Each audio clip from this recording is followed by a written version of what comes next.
Breaking news share करियूं पिया। दरिया खान मरी मां कादिर लाशारी जी रिपोर्ट मुताबिक़ दरिया खान मरी में बदअमनी जो आज़ार वधी पियो आहे।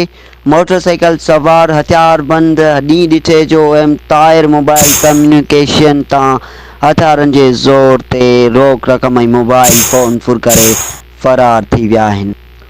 दरिया खान मरी थाने ते हथियारबंदनि खिलाफ़ एनसी दाख़िल कई वई आहे। ब्रेकिंग न्यूज़ अवां सां शेयर करियूं पिया। दरिया खान मरी में बदअमनी जो आज़ार न घटियो आहे। मोटरसाइकिल सवार हथियारबंद ॾींहुं ॾिठे जो ताइर मोबाइल कम्युनिकेशन तां हथियारनि जे ज़ोर ते रोक रक़म ऐं मोबाइल फ़ोन फुर करे फ़रार थी विया आहिनि, जॾहिं त दरिया खान मरी थाने ते एनसी दाख़िल कई वई आहे।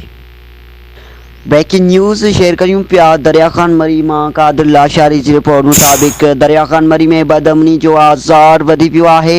मोटरसाइकिल सवार हथियारबंद ॾींहुं ॾिठे जो ताइर मोबाइल कम्युनिकेशन तां हथियारनि जे ज़ोर ते रोक रक़म ऐं मोबाइल फ़ोन फुर करे फ़रार थी विया आहिनि। मुंहिंजी केस फुल करे विया आहिनि ऐं मुंहिंजो मोबाइल बि टच हो चोरी करे विया आहिनि। बसि केस बि खणी अची विया।